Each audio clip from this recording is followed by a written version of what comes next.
Hey y'all, how y'all doing? Ashley here, back with another video. So let's just get right into it.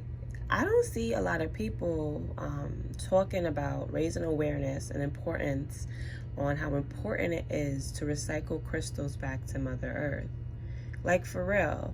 Like, we see so many people, of course, buying crystals and using crystals for the exact purpose the crystal needs to be used for, of course.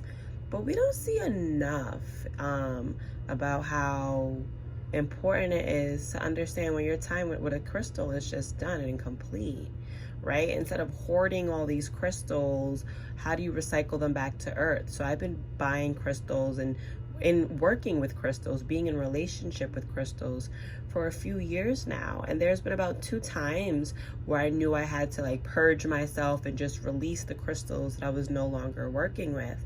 And I'm feeling like that is happening to me again.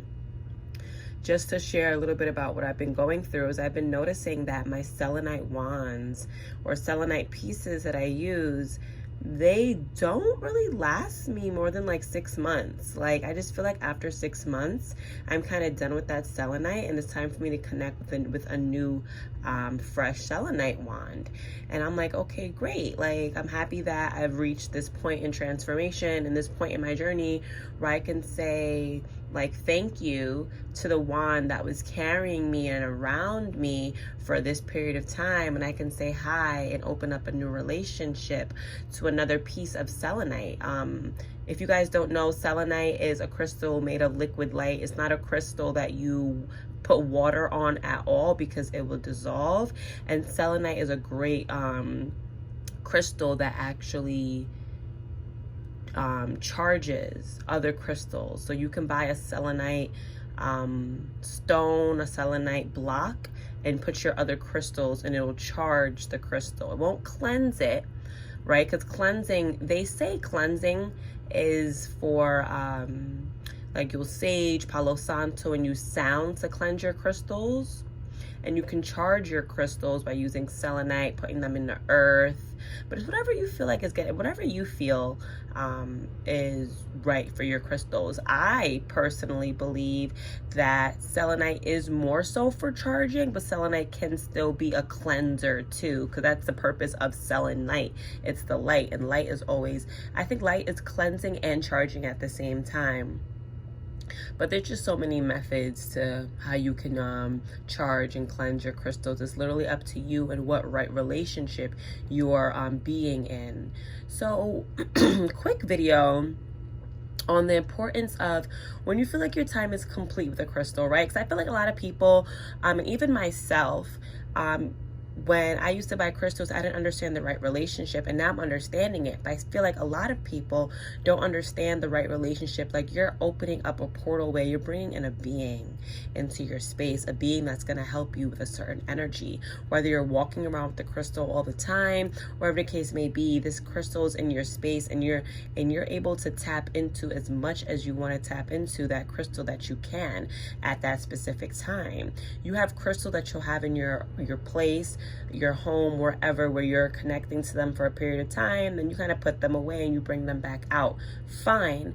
But to really go through your crystals and to see, okay, who am I done with here, right? And if you feel called to cleanse it and charge it and give it to a friend, a sibling, cool. Or if you feel called to cleanse it, charge it, and give it back to Mother Earth by simply digging a hole and putting the crystal in there and covering it is simple, right? That's how you know it's really buried and sturdy under Mother Earth. If you feel called to do that, great. But it's always important to not to be in too much excess. It's always important to pay attention to the energy that's around you all the time, right? And to clear it. So when it comes to crystals, my bit of advice for the purpose of this video is just to say, look at the crystals that you may be done with, right? That may have just served their time with you. That doesn't mean the crystal has no more energy. That's not a thing. But sometimes you just feel like you just can't tap into any more of that crystal's energy because your time is complete. And personally, I felt this way with a few crystals, and right now I'm feeling this with selenite, right? And I love me a selenite. So literally, within this next week, I'm gonna bury my selenite wand and probably buy a new selenite wand. And I've already been connecting in like etherically and energetically to the new selenite wand that I want to get. So I'm excited for that.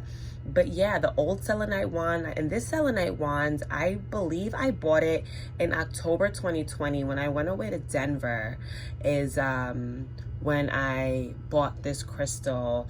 And I feel like my time with it is just complete, and I think that's a beautiful thing, right? It's beautiful to close a chapter. Like, a lot of people are always talking about like opening up a chapter, going down a new road, and we're never really focused on the importance and the beauty of closing a chapter, of being like, okay, like I'm done with this energy, thank you, but I no longer need it anymore. Oh my God, the beauty of transformation, the beauty of endings, right?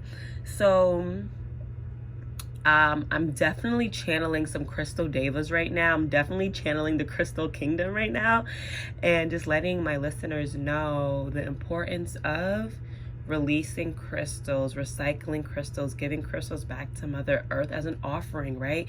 You tell Mother Earth, thank you for allowing me to connect in with this being, and I am no longer a necessity. Our relationship has ended. Well wishes, and you send it back to the earth, and just like the crystal would do what it needs to do. I'm gonna tell you guys a funny story. I swear to God, like I got this huge aquamarine block a few years ago, and I'm telling you, on a full moon in Pisces, right? And aquamarine is the stone for March, is the stone for Pisces energy.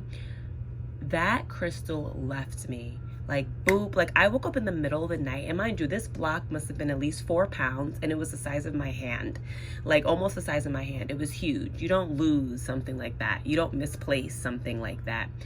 That crystal on that full moon in Pisces completely walked away from me. Like, I woke up in the middle of the night, and I was just like, where's the crystal? Like, I remember having the crystal in bed with me. I woke up, I was like, where's the crystal? Gone. And I've never found it. Never to be found. So things like that happen. Crystals sometimes just like, all right, like my time is complete, bye, and like they'll just dip, like, you know, like they'll just completely dip. A lot of people say this about moldavite, like they'll have moldavite, and their moldavite would just be missing. The moldavite would just get up and leave, you know what I'm saying, to put it in human terms. But the moldavite has vibrated out of that space, and these crystals are magical beings that we need to tap more into energetically and, like, you know, mentally, and see what they have to say to us, right? Like, really be in a right relationship and connect with them. So I just find it so funny. So, you know, so there's times where crystals will get up and leave because the crystal knows that someone else needs them. The crystal knows that its energy is needed somewhere else, and it'll go. And there's other times when you'll feel like, okay, I think this crystal has done everything, and I've done everything I needed for this crystal. Like, this right relationship has come to a close, and beautiful, and thank you, and goodbye. So yeah, the importance of knowing what crystals still need to be with you right now, right? Because there's a lot of energies that get stored in these crystals.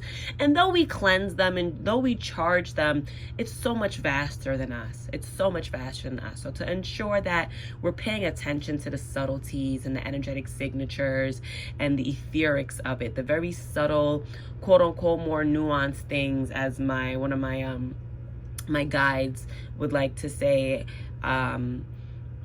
that there's so many more pieces to the large block of life, right, that we come into contact with. Hope you guys are doing well. If you're trying to book a session with me, email me at betweentheplanes.333@gmail.com. And until next time, guys, bye.